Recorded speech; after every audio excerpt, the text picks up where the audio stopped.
She is on mute. She should be able to speak now. Hey, Doris? Hello? Must have muted herself.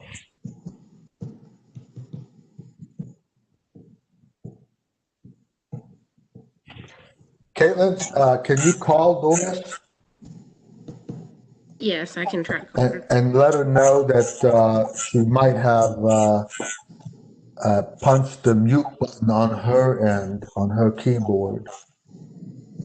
It shows that she's not muted, but Well, she may have muted her own speaker. Yeah, she obviously can't hear me. She can't hear us. no. Unknown caller. Well, we can hear her now. Yeah, Good morning. now I can You hear. hear us on the WebEx? I can hear you. Okay. Everything else is here. I had no idea. I just feel, I'm so sorry. Okay, I'm gonna hang up.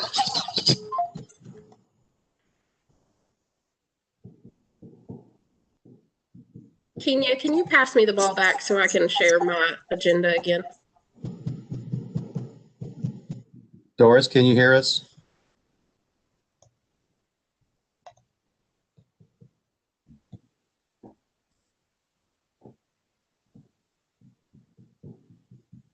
I'm tempted to move forward without a quorum and just get this meeting done.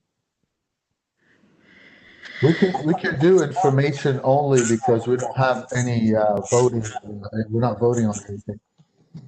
Well, we typically vote on the minutes, but we can do that in later. That's true. That's true. Because if Doris can't hear me, there's no way she can respond.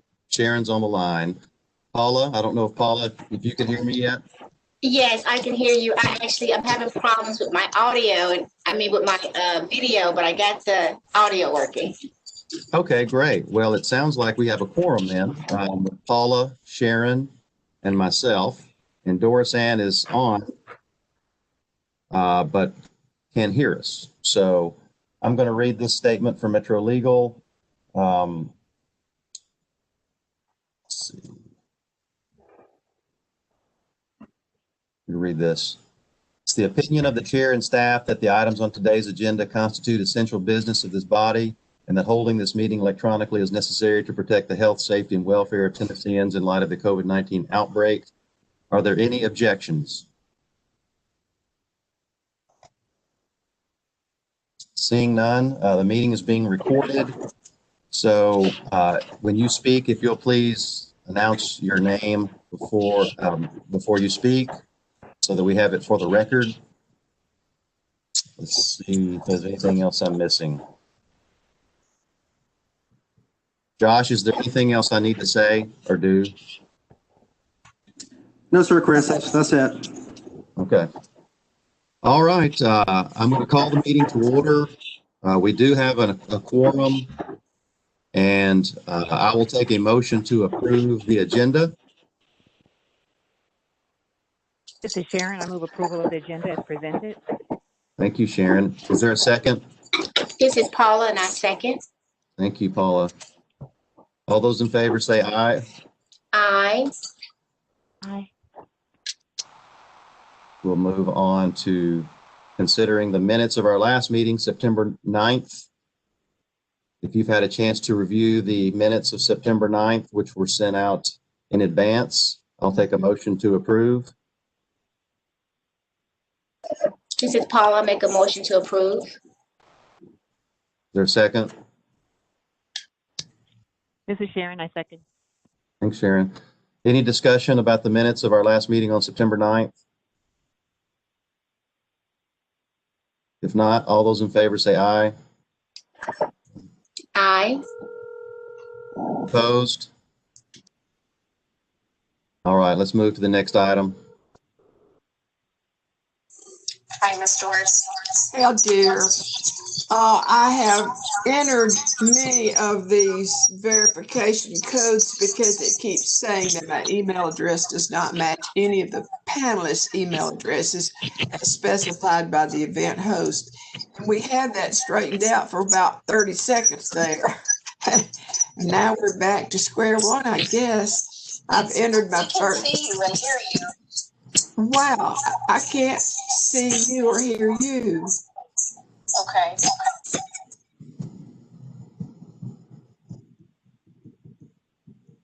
I'm not sure what to do. Well, shucky darn. Tell her just to go out and come, close it all out and come back in. Can you close it out and come back into it? I can try.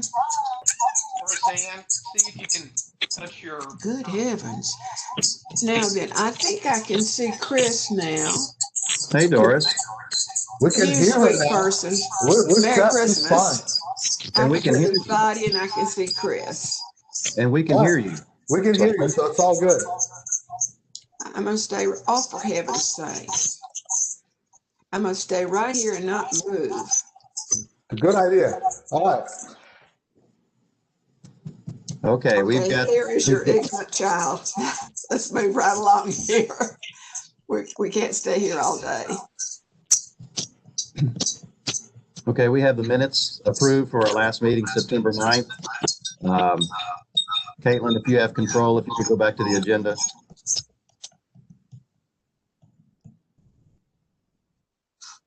Thank you. I can see Next item on the agenda now. is the actuarial report. Okay. Brad Fisher. Brad, turn it over to you. All right. I'm still getting you through my phone. Thank you very Did much. you lose my voice? Now we can hear you, Doris. Yes, you did. Somewhere. Okay, is it okay if I share my screen to walk through the actuarial reports? Oh, Brad Fisher. Yes, and thank you for sending that out in advance. Brad. Chris. All right. All right, so hopefully, yes, hopefully you can see my screen. Yes, we can. The first report that I wanted to walk through was the July 1, 2020 report for the Metro Teachers Plan. And I'll just mention, you may see that there's some new branding here. On November 1st, we became a part of USI, which is a large insurance brokerage operation. But as far as what the impact is going to be for Metro teachers, you should see no impact. Still got the same service team, no change in rate. So it's just kind of same as different. I've just got a new logo on my report. That's about it. So I'll kind of walk through the report. I'll try not to go into too much detail. So feel free to stop me at any point if you've got questions or you like speed it up or slow it down. On the summary report, if you want to refamiliarize yourself with this plan, there's a descriptive history talking about how the plan was closed to new entrants back in 1969. The plan wasn't funded at a very high level. And then in the year 2000, there was a creation of a guaranteed payment program, which combined this plan along with 4 other old plans. And a plan was made to fund all those plans over the next 30 years. So we're 20 years into this 30-year plan. And so I'll look later at how the guaranteed payment program is doing as a whole. But this report looks just at the Metro Teachers Plan. So on this next page, page 3, you see a 5-year history of some of the summary reporting for this plan. Now you can see back 5 years ago, there were 942 retirees, and we're now down to about 773 retirees with an average age of 81, a little over 81. We're still paying out the total pensions are about 28.3 million. So the average pension is 36,000 per retired teacher. So what we do in the actuarial valuation is we forecast all the future expected payments. So we're forecasting a 3% COLA each year, which of course it can't exceed 3%. And then we're also forecasting future mortality based on some recent teacher mortality tables that were released in 2019. So we're pretty up to date there. Once we forecast those payments, we discount them back at the assumed rate of return, which is 7.25%, and so the funds are being invested with the funds in the Metro Open Teacher Plan, and a 7.25% assumption is being used there, and that's what we're using as well. So when we forecast all those future payments, discount them back, we come up with this present value of future benefits, which is $155 million. And so basically what that means is if on the valuation date of July 1st, 2020, if we had $155 million in the trust, then we would expect that we would be exhausting that fund as we were writing the last check to the last retiree right before they died. So that's the theory. So that's the model. And of course, the reality is things are going to move up and they're going to move down. But that's the way the model works. So that's the liability number. And then you see that the assets on hand, the smooth value is $120 million. So if we take a ratio of those two, you get the funded status, which is 77.5%. And you can see just 5 years ago, that was at 45%. And I'm just going purely on memory here, but I think, you know, when we had the technology bubble, which I guess was maybe in 2003, it seems like I remember the plan was 19% funded. So the plan has come a long way over the last 20 years. And the guaranteed payment program seems to be working very well. Let's see. So one of the outputs from our report is the actuarially determined contribution, and you can see that as 4.8 million. And in order to bridge this gap from 120 million to 155 million, if we were going to pay it off as a level dollar amount over the next 10 years, so by 2030, it would take about 4.8 million per year. So that's good news. The way the plan is actually being funded, you can see the actual board contribution each year has been 4.2 million. And that hasn't changed since, I think since the guaranteed payment program was put into place. So that's what the board contributes. The 4 other plans have also fixed the allocation that was being put in for those plans. But what's happened is their benefit payments have fallen more quickly than the Metro Teachers Plan. And so the excess funding that's been left after the payments have been made from those plans has been funneled into the Metro Teachers Plan. And so that's this transfer for the current year from the guaranteed payment program.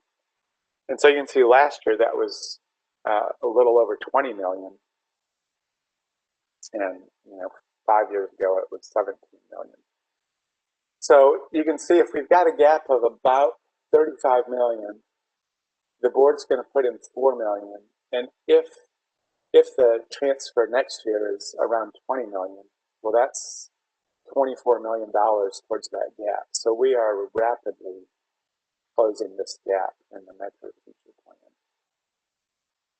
So that's kind of the big picture right there. So I might just stop and see if anyone has any questions at this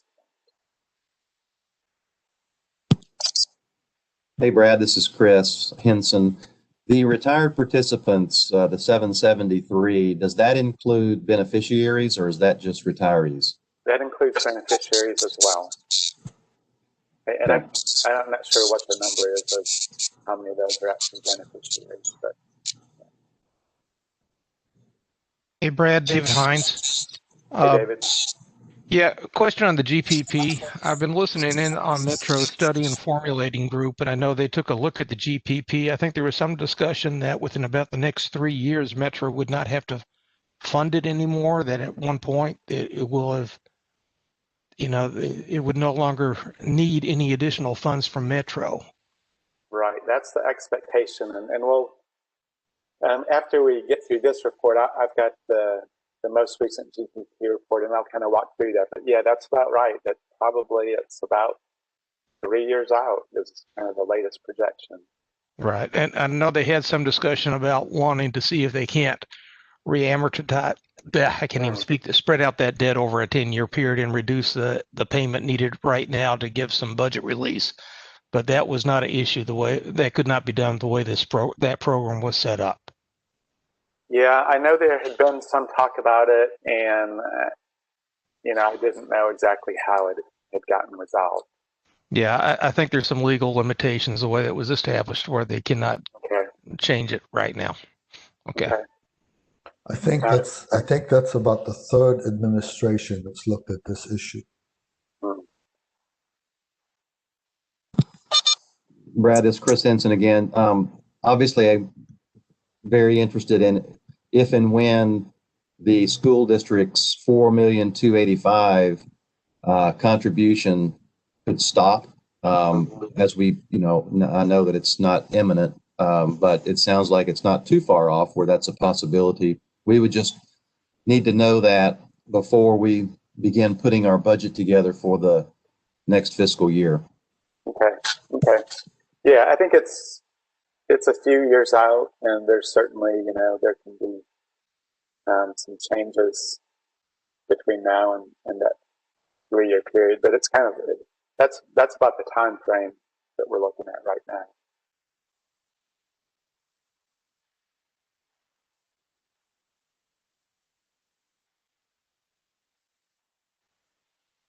All right, well, if there's no other questions, I'm just going to point out a couple more things. When we talk about the asset values, the 120 million that you've seen before, that is a smooth value.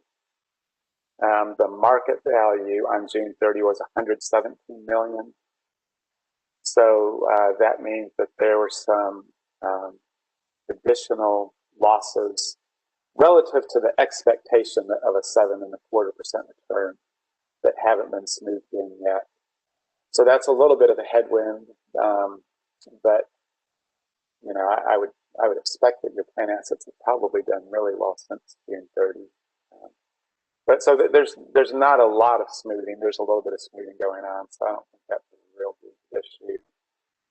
The other thing that I would point out is that on page 6, there is a projection of expected future payouts for pensions from this plan. And you can see for the plan year that we're in right now, we're expecting the total payouts to be about 27.7 million, of which about 10 million of that is actually being transferred in from the state of Tennessee, and the net amount being paid out of the trust or current contributions coming in, including the GPP, would be 17.7 million.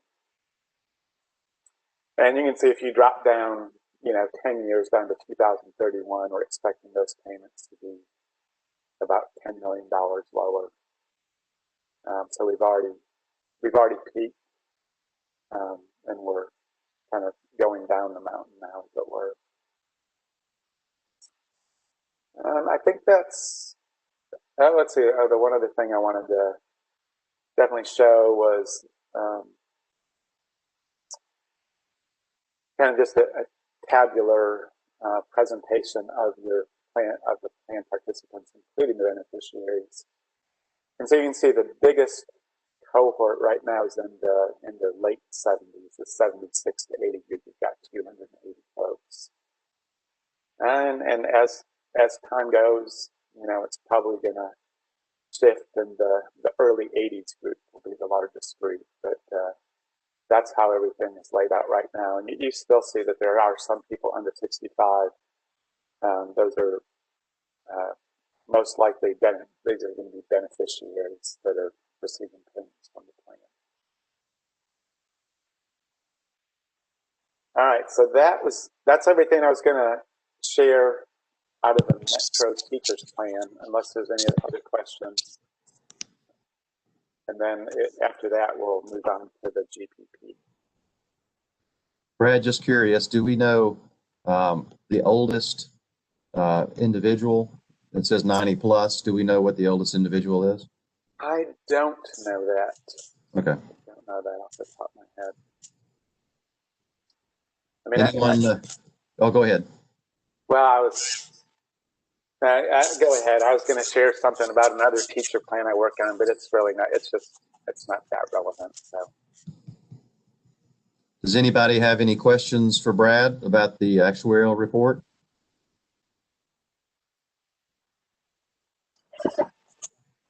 This is Paula. No questions for me. Go ahead, Paula. No, I was just saying I don't have any questions. Oh, sorry. Okay.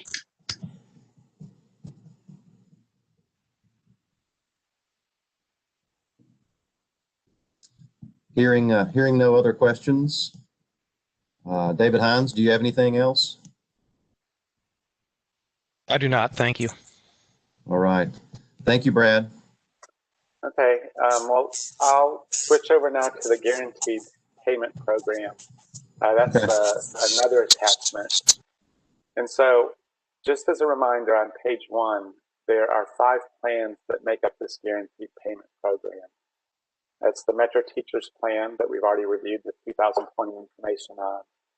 There's the Old County Teachers Plan. There's the Old City Teachers Plan. And then there's an Old County Employees and an Old City Employee Plan. So these 5 plans are being funded together somewhat in this guaranteed payment program. And if you look on the next page, it just shows a breakdown of the plan participants in each plan. So this report is as of June 30, 2019.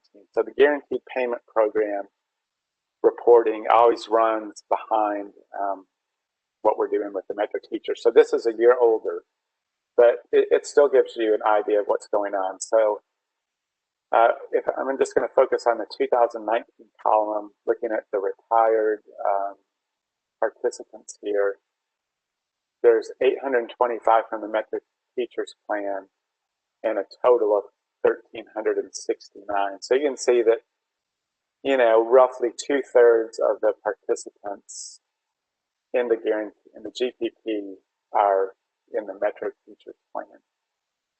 You can see that the average pensions are even bigger because about 75% of the pensions are being paid in the Metro Teachers, 29 million relative to the 42 million. So the Metro Teachers Plan is a big piece of the GPP. And if we look at each of these plans, this present value of future benefits, this is in thousands. So this is, remember, it's a year old, so it's 166 million instead of 155 that we just looked at.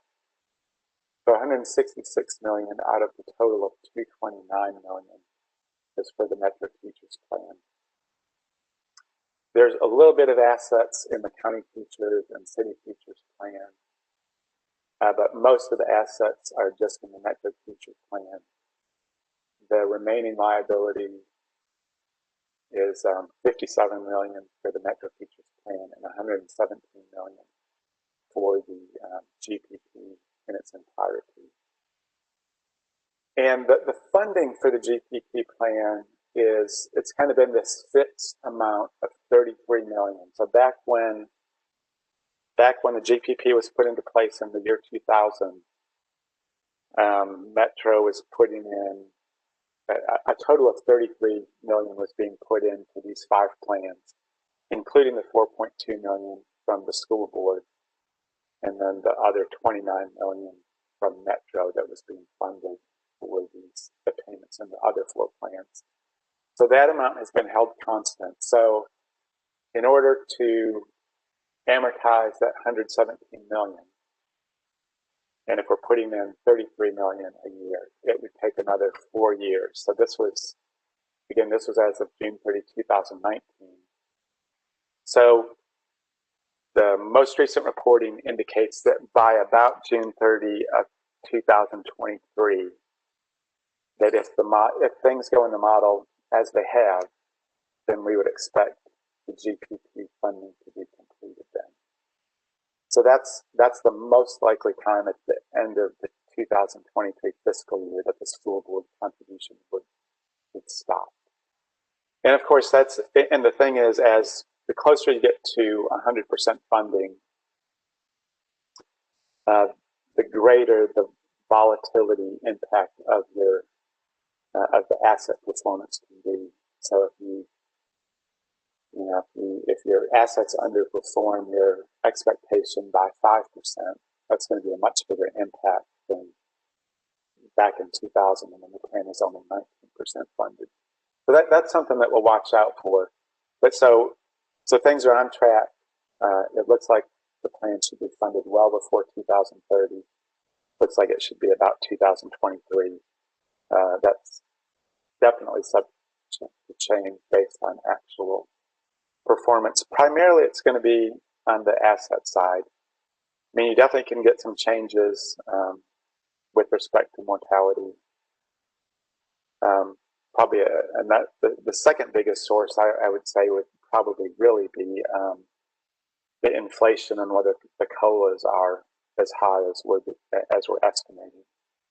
And then probably only third, I would put the actual mortality. It's probably not going to vary that much.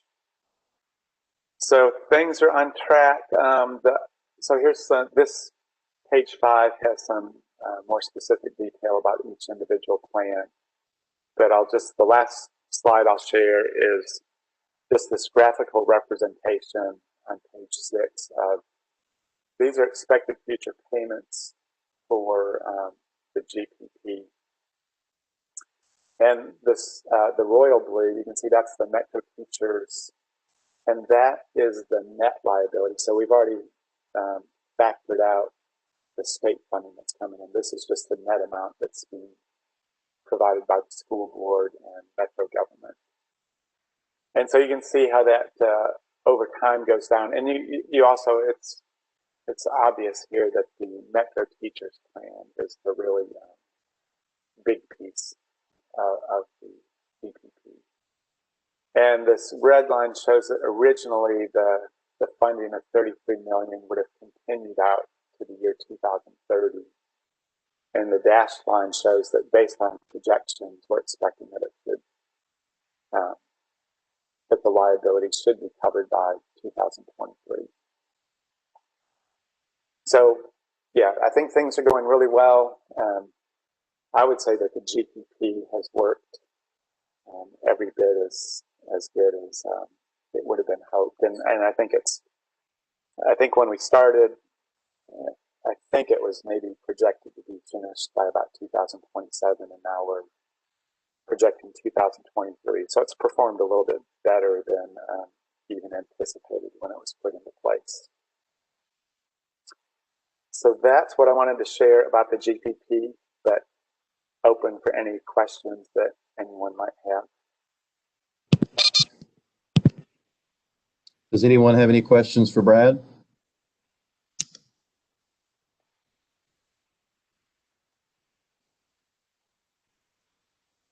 David Hines, do you have any questions or anything? No, he took care of it earlier. I appreciate it. Good news on the horizon. So. Yeah. Okay. Well, thank you, Brad. Appreciate the presentation and the reports. All right. Thank you. Good to see you again. Well, good to be here. And if it's okay, I'd like to stay on and kind of hear the latest from Fatty about the assets. Yeah. Hang in there with us. All right. Thanks. All right. Speaking of, going to the next agenda item, the performance reports and updates from FADI, quarter ending September 30th. Brad, if you will just right click my name and click make presenter for me, I'll share the report.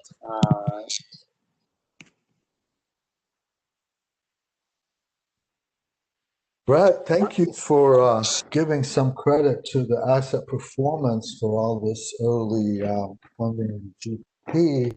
And also thank you for acknowledging that sweeping the overages into the teacher plan has been predominantly responsible for cutting years off of the GPP payment. Thank you. Can you make that a little bit bigger? Yeah, perfect. You know what I like. Before we start, I am almost positive that this is Michelle's first meeting. Michelle Bach is our new treasurer. You Hey, recall Fatty. Tom? Yeah. She had to, she messaged me. She had to drop off the call. She had another call at 9 a.m. So well, she's not on here anymore. Well, never mind then. Michelle Bach is our new treasurer. I can introduce her, but she's not on the call. I'm sure she'll make the next call, but she comes to us with treasury and debt experience from, I think she moved up from Florida. And I'll let her talk about herself at the next meeting if she wants to. But Caitlin, you see that stuff on the right side? You mind just get rid of that arrow thing where it says comment, fill sign, more tools. Yeah. Okay. So for the quarter, this is of course we're talking about as of September 30. We were up 6.6%. That's really strong. The benchmark was 4.5. Peers were at 5. Now, as I said, this is September 30. Had we taken this picture 30 days earlier, we probably would have been up 7%, almost 8. But the benchmark and peers would have been up twice as much. So this is kind of our capture rate because of the low volatility. The markets did really well in October and then gave some back in September is what I'm trying to say. But we did pretty well relative to our peers. I'm sorry, let me get rid of my Outlook. That's going nuts. Oh man, I need that. Okay.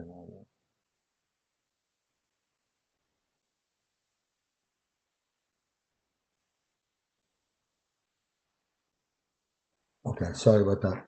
So moving over to the 1 year time frame, we were up 10.6%. And again, we did really well during the downturn in March, so that this kind of gets incorporated here. On a net of fee basis, the 10.6 becomes 9.4. And that 6.6 for the 3 months becomes 6%. So regardless whether we look at it gross or net, we're ahead by 100 basis points on the 3 months, 100 to 160 basis on the 3 months, and 200, 300 basis points in the 1 year. So that's good news. We can scroll down.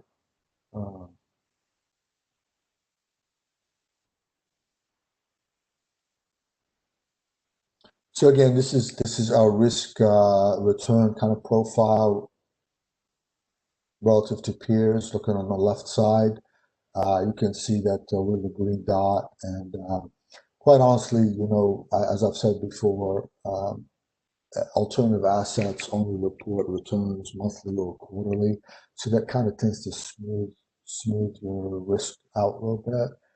In reality, this green dot is very close to that horizontal line, and that's fine. That's kind of the median risk that we want to take. And that's true of the 5-year numbers on the right as well. But regardless, even if you make that adjustment, we're getting a very good risk.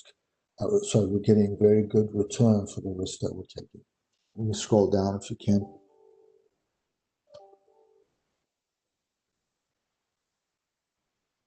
I'll keep going. I'm not going to go over that part and list the questions. So if you scroll down a little bit more, I want to talk about the bottom left side.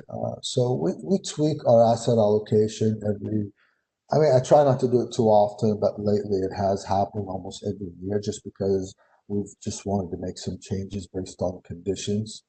So the latest, the biggest latest change I've covered before, it's really that third line of the table on the bottom left, the equity hedge. We used to have a 7% allocation. We have adopted a policy that takes it to 0, and we're in the process of liquidating those assets. It takes a while to do that because they all are hedge funds with different terms.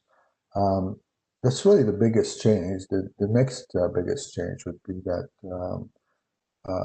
because we have so much in private equity, and private equity has been phenomenal performance for us, venture capital. I'll talk a little bit more about that later, but that still represents risk, even though we don't have to make capital calls. It's kind of nourishing itself. It does represent risk, so what we decided to do is adopt a benchmark that had a 25% allocation to domestic equity, even though we only carry about 17, 18%. And that reflects that overage in private equity. If you look at the table, fourth line up, private equity composite, we're targeting 12, and we're at 23. And the reason it's off by so much is because when we project these assets and make commitments, we figure that we're going to make a public return on the private equity plus about 300 basis points. That has not been the case. The returns have been much higher than that, and so we end up with an average. But that's a nice problem to have, and the way we deal with it in the future is that we simply adjust how much we commit in the future. So because we are over allocated, our commitments now and next year and the following year are substantially lower than they would have been otherwise. I'm going to tell you that this problem is not going to go away soon because we're having a phenomenal year with the private equity assets, and valuations that are going to come in for the next quarter are going to be much higher. And if you keep up with the market, but there's been a lot of IPOs hitting the market, whether it's Airbnb, Snowflake, there's numerous. I can't even think of all of them right now, but we're in every one of those. And some of those have represented a 3 to 7 times multiple for us. So we're going to see a continued uptrend. The quarter that this is September 30, which means we had, in some cases, it's June 30. In some cases, we didn't quite get the June 30 numbers.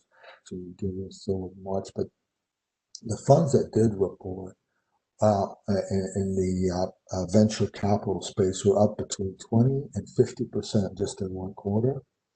And just in one quarter is right. And we're expecting a robust next quarter as well. I'm not sure it'll be 50%, but it's going to be robust because all these things are. We've had IPOs in South Korea have done phenomenal well. There's just numerous. So with that said, that's really the bright spot in the portfolio. But there's a lot of bright spots, to be honest, in the portfolio. And I'll go over some that aren't bright spots. So we can scroll down, please. So this is just our asset allocation relative to peers. You've seen this very same thing over and over again. I'm not going to spend too much time on it. We'll keep scrolling down until we get to the tables. So this is, let's go back to that one, the one before. Okay. So this is us relative to peers. We're and the benchmark. We're the circle. The green represents all of the peers. And if you look at the 10-year number, since I've talked about the quarter and the 1 year, let's keep our eyes on the long term. We at the very bottom of the page, second line from the bottom, column with the 10-year. We have a 10-year record of 9.6%. That's in the top 2 percentile. The benchmark is in the 50 percentile. So when your benchmark is in the 50 percentile, it kind of tells you that your benchmark is kind of similar to your peers, and as long as you're actually taking similar risk as your benchmark. So basically, what we're looking at here is about 200-300 basis points of outperformance, and that's what's putting us in the top 2 percentile. And the nice thing about that is that when we did have a market drawdown, we were not in the bottom 90 percentile. So we're capturing we're capturing a good return and a good risk-adjusted return. So we'll scroll down to the tables that I'd like to go over because they give you a little bit idea of the longer term. So here's the total fund to relative to the benchmark. The top left table is showing quarter and year. And you can see that 5, 7, and 10 year we have significantly outperformed the benchmark. Benchmark is about 7, the outperformance is about 9. U.S. equities.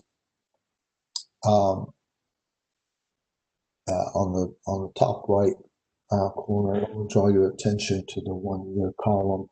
You can see that the benchmark was 15 and we were 30. That's huge.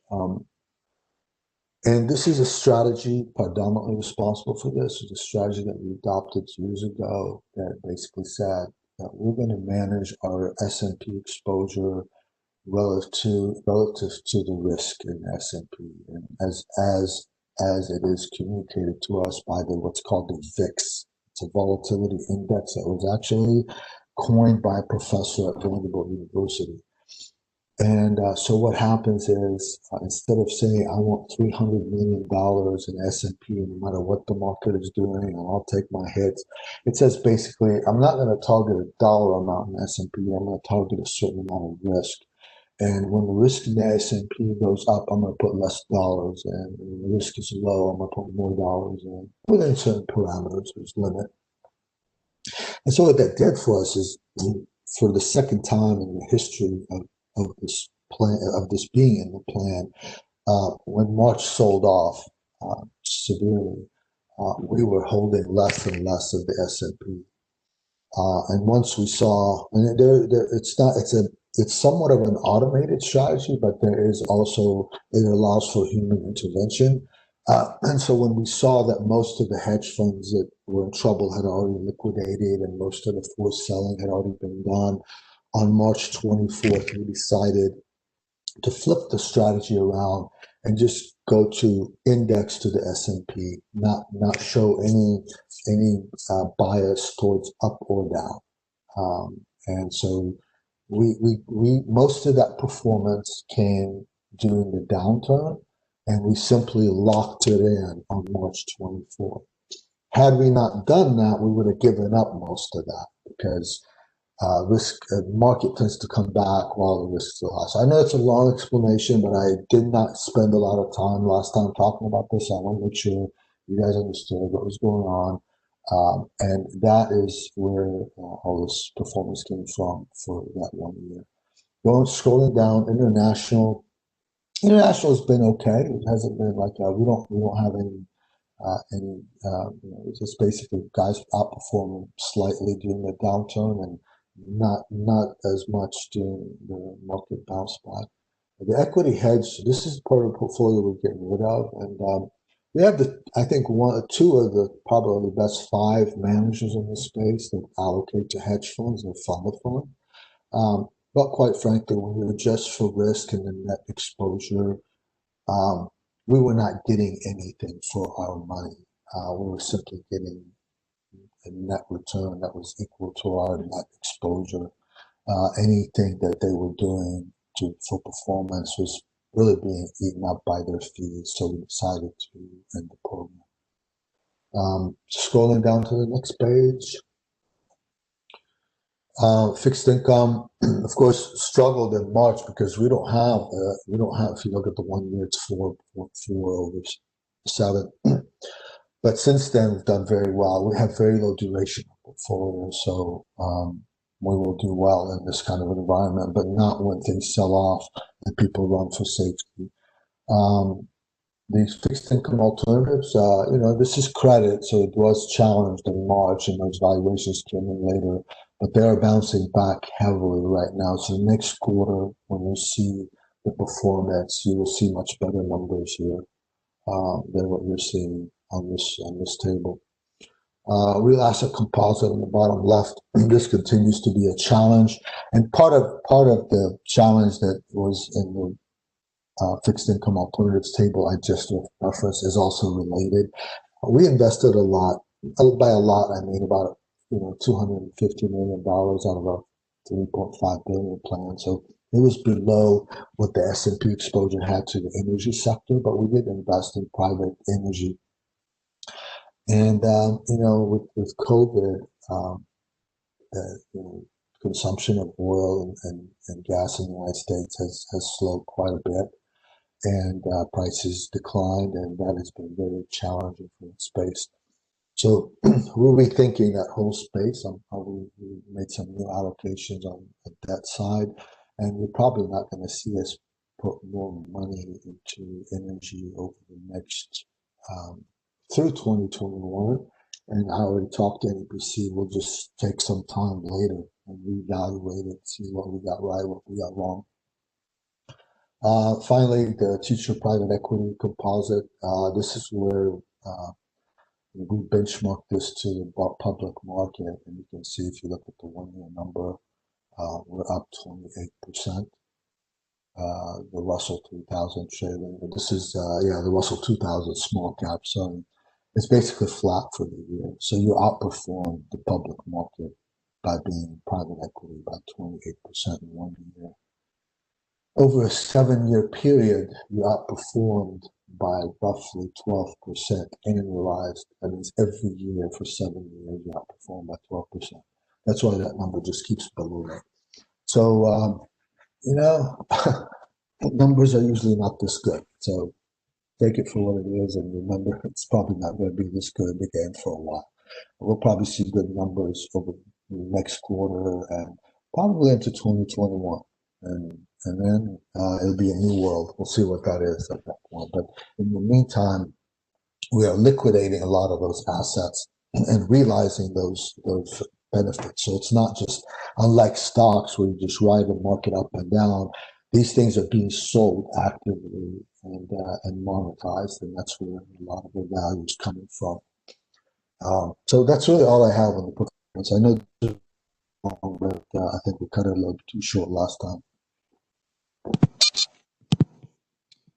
All right. Thank you, Fadi. Anyone have any questions for Fadi on the performance report? I'm listening carefully. Can you hear me now? Yes, we can. Well, great. It sounds like Fadi's to be congratulated. It sounds like to me that considering all the variables, we have done really well. I agree. Thank you for that comment, Doris. Thank you, Doris. Well, I'm very, very pleased. I'm not sure I'll be able to convey this at the next MNRTA Executive Board meeting, but I will try, and I'm sure that I'll get all the documents I need for documentation. I'm sorry that this is a glitch that my Mac doesn't like your Mac. All you have to tell them is that we're in the top 10 percentile. If the teachers understand that. Yes, they do, and that's just about what I can tell them, and they like it very much. They will always ask me how many more people are on the Metro retirement plan, and I keep telling them that number is going down, but not rapidly, thank goodness. I enjoy these meetings ever so much, and I'm so proud of all of you and appreciate your work and attention to detail. Well, we appreciate you, Doris. Appreciate you being willing to serve on this committee. Well, it's very interesting to me, and I have learned so much. I wish that I could get others to attend as observers, because we never know when the final summons might come. That's true. And I appreciate David Hines and his very positive attitude and helpfulness. I agree once again.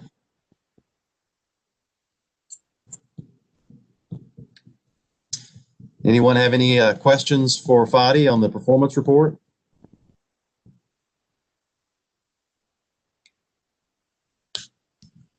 If not, we will move to the cash flow document.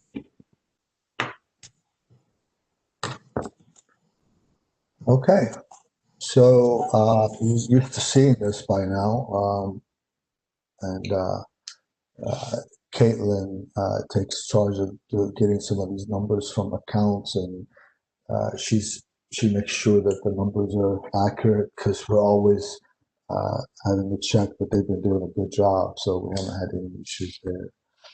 So what you see here is that on the investment, you guys are used to this now, I'm going to just look at the right side, the right table. So basically we had 104 million at BNY Mellon at the end of June, and we had 6 million gain.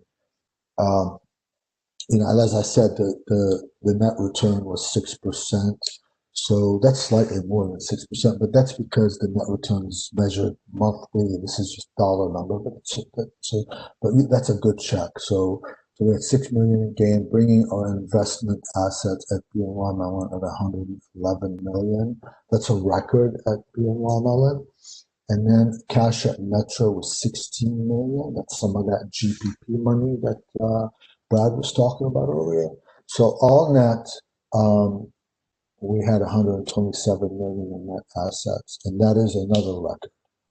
We've never had $127 million since I've been at Metro in 2003. And going forward, you're probably going to see the cash at Metro be higher than what we've been used to historically, because in anticipation of the GPP payments stopping, that means our cash flow out of the plan is going to spike 4 years from now. So we will prepare for that by holding more cash.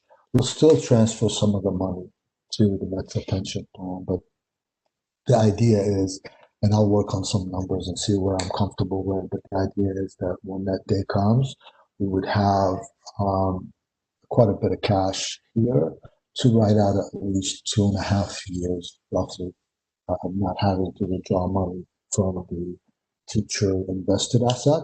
It doesn't mean we won't withdraw money, it just means we wouldn't have to. And that's we'll go to the next page unless there are any questions. This is the cash flow that basically Brad gave me a look at this on an annual and many years basis, and this is on a monthly basis, what we get from GPP funding, the transfers from Metro public schools, and the state. They're all broken down. You look at July, August, September, October. And then you have how much we actually paid in service pensions. These are the monthly payments. David Hines' office pays out, and it's simply come out of here. So you can see here that had it not been for the GPP funding, obviously there's more outflow than there's inflow from the regular payments. But then you add the GPP to it, then you end up with a surplus. So when things flip around, if you look at October, for example, you got 1.1 million versus 2.3 million going out. So we will be making the pension will be responsible for the entire amount, no more contributions. That's all I have here. I don't think there are any fees on the next page. I think Brad's fee is probably in the mail, so we'll put it on there when it gets here. And pay it promptly this time. I know we were late last time. Somehow we dropped the ball on that. But if Caitlin gets a copy of that fee, Brad, she gets right on it. That's really all I have on this. Great. Thank you, Fadi. Anyone have any questions on the cash flow documents?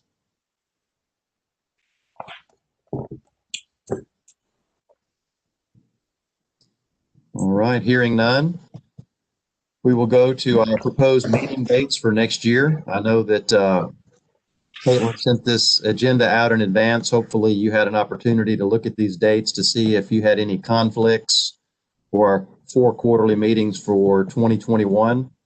I'll open up the floor to see if anyone has any conflicts with any of these dates.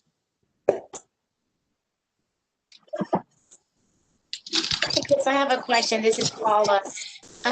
So the future dates are, would the time be 8:30? Is that correct? I just want to make sure. Yeah, that's correct. That's a long-standing time that we've worked with Fadi and his folks on. If that, hopefully that works for you, Dr. Pendergrass. Yes, that would be fine. Right now, I don't have any conflicts.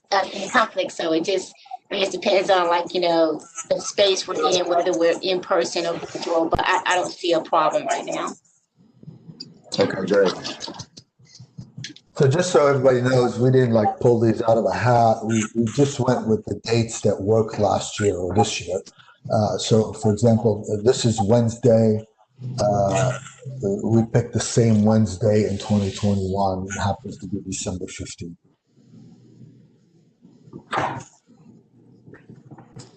Great. All right. Hearing no conflicts, Caitlin, if you'll send out meeting invites for those 4 dates for next year. Yep, I sure will. Thank you. Is there anything else for the good of the cause before we adjourn? Brad, I have a quick question for Brad. Do the people that you have contact with accounts and other people, do they understand that when the GPP payment ends, that those 4 other closed plans, not this plan, but the other closed plans, will be paying as they go from the budget? Yeah, I think the way it is supposed to work is that, say, if we have 3 more years of the GPP payments, that at some point they'll stop putting the excess into the Metro teachers, and they would kind of earmark the excess for those other 4 plans, so that really, you know, again, based on the modeling, that there should be enough money to fund all 5 of those plans without any future payments in. And of course, you know, it's going to be subject to gains and losses as we go. But that's how it should work in theory. Okay, I'll take it offline with you. I certainly have views on this, but we can talk about it offline. Okay. All right, sounds good. All right, thank you. All right, sounds good, everyone. I've got another meeting to go to, so I'm going to adjourn us. Hope everyone has Merry Christmas, Happy Holidays, Happy New Year. Thank you. Happy holidays, everybody. Yeah, same to you all. Thank you. Same. Thanks, everyone.